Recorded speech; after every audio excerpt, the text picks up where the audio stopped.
ৰকিবুল হুছেইনৰ জয় নে বদৰুদ্দিন আজমলৰ পৰাজয় এই দুয়োটাৰ ভিতৰত কোনটো বিজেপিৰ বাবে অশনি সংকেত ৰকিবুল হুছেইনৰ জয়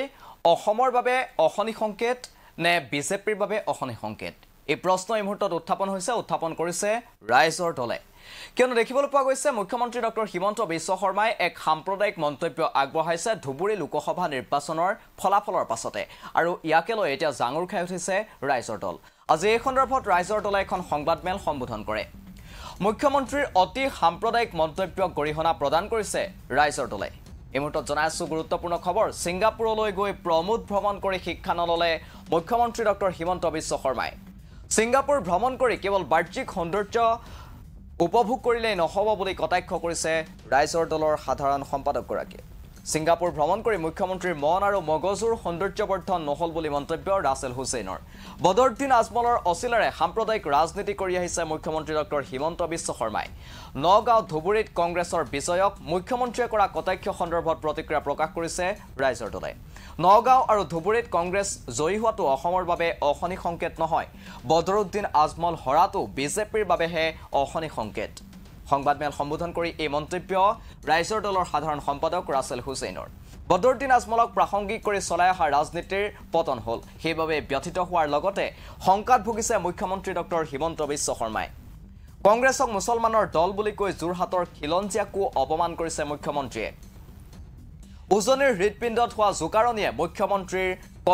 মুখ্যমন্ত্ৰী কঁপি উঠিছে গৌৰৱ গগৈৰ তেজৰ বৰণক লৈ মুখ্যমন্ত্ৰীৰ ভাষ্যৰ তীব্ৰ সমালোচনা ৰাছেল হুছেইনৰ বিদেশী বিতাৰণৰ প্ৰসংগটো সৰব ৰাইজৰ দলৰ সাধাৰণ সম্পাদকগৰাকী 6 নং দফাৰ লগতে 6 জনগোষ্ঠীৰ জনজাতিকৰণৰো দাবী ৰাইজৰ দলৰ বিশেষ ৰাজ্যৰ মৰ্যাদা প্ৰদান কৰিবলৈ প্ৰত্যাহ্বান ৰাইজৰ দলৰ ছদ্মবেশী খিলঞ্জীয়াৰ পৰিচয় পৰিত্যাগ কৰিবলৈ দাবী মুখ্যমন্ত্ৰী সংবাদমেল সম্বোধন কৰি কি মন্তব্য আগবঢ়াইছে ৰাইজৰ দলৰ সাধাৰণ সম্পাদক ৰাছেল হুছেইনে সেই মন্তব্য আমাৰ হাতত আহি পৰিছে আপোনালোকক শুনাব বিচাৰিছো সেই মন্তব্য যোৱা লোকসভা নিৰ্বাচনৰ মুখ্যমন্ত্ৰীয়ে প্ৰচাৰ কৰাৰ পিছতে প্ৰমোদ ভ্ৰমণৰ কাৰণে ছিংগাপুৰলৈ গৈছিল তেখেতে আমি আশা ৰাখিছিলোঁ তেখেতে ছিংগাপুৰৰ পৰা আহি তাতে কিছু ভাল কথা শিকি আহিব ভাল বাৰ্তা দিব কিন্তু তেখেতে যিবোৰ সাম্প্ৰদায়িক কথা কৈছে আচলতে তেখেতে ছিংগাপুৰত গৈ কোনো শিক্ষা নললে ছিংগাপুৰ এখন এনেকুৱা দেশ যিখন 24 কিলোমিটাৰ বহলে আৰু দীঘলে 42 কিলোমিটাৰৰ এখন সৰু দ্বীপ ৰাষ্ট্ৰ যিখন ছিংগাপুৰত 15% প্ৰায় 16% ইছলাম ধৰ্মাৱলম্বী লোক বাস কৰে মালে ছিংগাপুৰিয়ান আৰু তামিল হিন্দু প্ৰায় 7% তাতে বাস কৰে আৰু বাকীখিনি চাইনিজ অৰিজিন খ্ৰীষ্টিয়ান যি তাৰ পিছতো তেওঁলোকে এই সকলো ধৰ্মাৱলম্বী লোকে লগ লাগি ছিংগাপুৰক যি এখন পৃথিৱীৰ ভিতৰত যে কামৰূপ জিলাৰ যদি আয়তনৰ ক্ষেত্ৰত চাই এতিয়া কামৰূপ জিলাৰ আধা যিখন ৰাষ্ট্ৰৰ আয়তন সেই ৰাষ্ট্ৰখনে পৃথিৱীৰ ভিতৰত এখন অৰ্থনৈতিকভাৱে শ্ৰেষ্ঠ ৰাষ্ট্ৰলৈকে উপনীত হৈছে সেই ৰাষ্ট্ৰখনৰ পৰা আহি তেখেতে যি বিভাজনগামী কথাবোৰ কৈছে আচলতে ছিংগাপুৰত হিন্দু খ্ৰীষ্টিয়ান মুছলমান এই ৰাজনীতি নকৰাৰ বাবে তেওঁলোকে অকল ৰাষ্ট্ৰৰ কাৰণে কাম কৰাৰ বাবে আজি এখন শ্ৰেষ্ঠ অৰ্থনীতিলৈ উপনীত হৈছে কেৱল ছিংগাপুৰৰ পৰা আহি আপুনি বাহ্যিক সৌন্দৰ্য বৰ্ধন কৰিলেই নহব মন মগজুকো সৌন্দৰ্য বৰ্ধন কৰিব লাগিব আজি তেখেতৰ মন মগজু সৌন্দৰ্য বৰ্ধন হোৱা নাই কাৰণ তেখেতে যি নিকৃষ্ট বক্তব্য ৰাখিছে আপোনালোকে নিজেই দেখিছে যে যোৱাকালি তেখেতে আমাৰ অনুভৱ হৈছে যে যিজন মানুহে যোৱা সময়ছোৱাত অসমীয়া আৰু অসমবাসীক কেৱল বদৰুদ্দিন আজমলৰ ভোট ভয় খুৱাই বদৰুদ্দিন আজমলৰ ভোটটো দেখুৱাই তেখেতে অসমৰ মানুহৰ ভোট আদায় কৰি আহিছে আজি যিজন মানুহে বদৰুদ্দিন আজমলক অসমৰ মানুহৰ কাৰণে বিভীষিকা বুলি কৈ আহিছিল 2016 চনৰ পৰা সকলো নিৰ্বাচনতে আমি বেলেগ বাদ দিয়ক তেওঁ স্বাস্থ্য আজি বৰ্তমানৰ মুখ্যমন্ত্ৰীগৰাকীয়ে স্বাস্থ্যমন্ত্ৰী হৈ থাকি 2021 নিৰ্বাচনী প্ৰচাৰ চলাইছিল উজনিত কিবা উন্নয়নৰ কথা ক'লে নেকি কোভিডৰ সময়ত তেখেতে কি কাম কৰিছিল কৈছিল নেকি কেৱল তেখেতে এটাই কথা কৈছিল যে বদৰুদ্দিন আজমল ডাঙৰীয়া অসমৰ মুখ্যমন্ত্ৰী আজি তেখেত ব্যথিত হৈছে তেখেতে যি বক্তব্য ৰাখিছে যে যে তেখেতে যোৱাকালি যি বক্তব্য ৰাখিছে যে অসমৰ নগাঁও আৰু ধুবুৰীত যি বৃহৎ জয়লাভ এয়া অসমৰ কাৰণে অশনি সংকেত এয়া আচলতে অসমৰ কাৰণে অশনি সংকেত নহয় এই বদৰুদ্দিন আজমলৰ যি পতন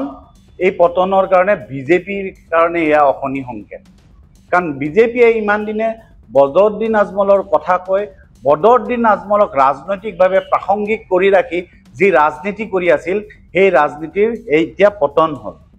আৰু সেই কাৰণেই আজি এটা কথা স্পষ্ট হৈছে মুখ্যমন্ত্ৰীৰ বক্তব্যত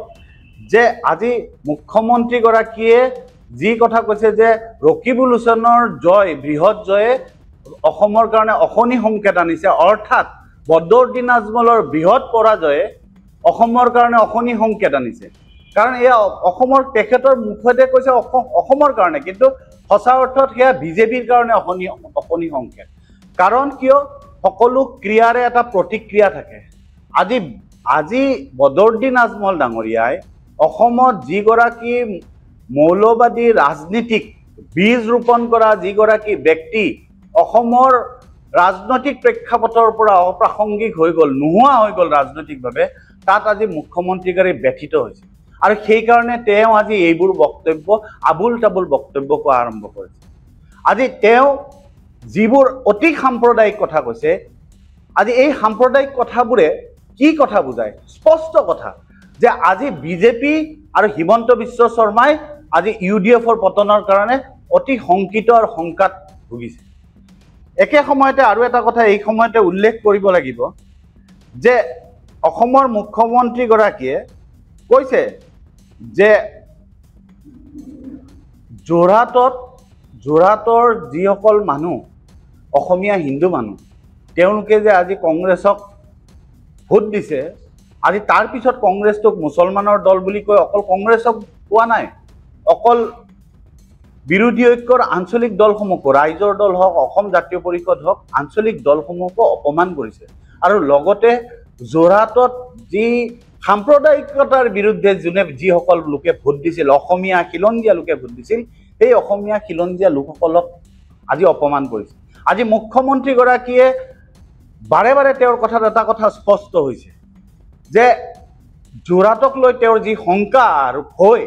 আজি কেৱল যোৰহাট লোকসভা সমষ্টি মানে অকল যোৰহাটেই নহয় যোৰহাট জিলা শিৱসাগৰ জিলা চৰাইদেউ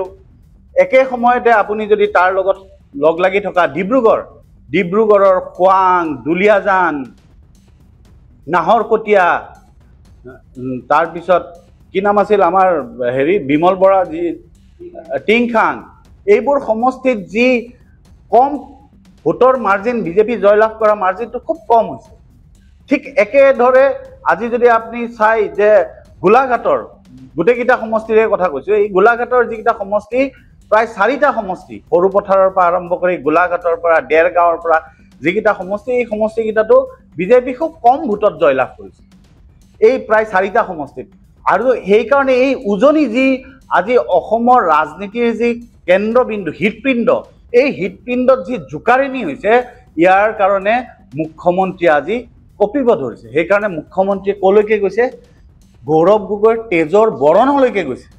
নীলা তেজ এইবোৰ যিবোৰ অতি নিম্ন স্তৰৰ অতি নিম্ন খাপৰ যি বক্তব্য ৰাখিছে যে মুখ্যমন্ত্ৰীগৰাকীয়ে মনত ৰখা উচিত যে তেওঁৰ পৰিয়ালৰ যদি কালি তেজৰ প্ৰয়োজন হয় তেতিয়াহ'লে কিন্তু সেয়া নীলা তেজ নে ৰঙা তেজ বগা তেজ সেয়া গণ্য কৰা নহ'ব আজি মুখ্যমন্ত্ৰীগৰাকীয়ে যি পৰ্যায়লৈ গৈছে যি অতি নিম্ন চৰম নিম্ন খাপৰ কথা কৈ আজি যোৰহাটবাসী ৰাইজক অপমান কৰিছে আজি অকল যোৰহাটেই নহয় ডিব্ৰুগড়বাসী ৰাইজ লখিমপুৰবাসী ৰাইজ আজি গোলাঘাটবাসী ৰাইজ সকলোকে অপমান কৰিছে আৰু কাৰণ কিয় আজি 26ৰ নিৰ্বাচনৰ আগত যি এই যে বাৰ্তা লৈ আছে অসমৰ জনগণে যি বাৰ্তা লৈছে ইয়াৰ দ্বাৰা মুখ্যমন্ত্ৰী শংকিত হৈছে আৰু তাৰ কাৰণে তেওঁ বিগত সময়ছোৱাত তেখেতে একো উন্নয়নৰ কাম কৰা নাই তেখেতে যদি সঁচা অৰ্থত উন্নয়নৰ কাম কৰিলে হয় কিবা যদি অসমৰ ভাল কাম কৰিলে হয় তেতিয়া ৰাইজৰ মাজত সেই বাৰ্তা লৈ গ'লে কিন্তু সেই বাৰ্তা লৈ যাব নোৱাৰে তেখেতে ৰাইজৰ মাজত কেৱল ধৰ্মৰ ৰাজনীতি কৰিবলৈ এই মুখ্যমন্ত্ৰীগৰাকীয়ে ধৰ্মৰ ৰাজনীতি বিভাজনৰ ৰাজনীতি কৰাৰ বাহিৰে ধৰ্মৰ কথা কোৱাৰ বাহিৰে বেলেগ কথা একো তেওঁ নাজানে কাৰণ তেওঁ ৰাইজৰ ওচৰলৈ কি লৈ যাব বিগত 3টা বছৰত কেৱল মুখ্যমন্ত্ৰী আৰু তেওঁৰ কেইজনমান খুব মুষ্টিমেয় হাংগু পাংগুৱে কেৱল চৰকাৰী ধন আত্মসাৎ কৰাৰ বাহিৰে একো কাম কৰা নাই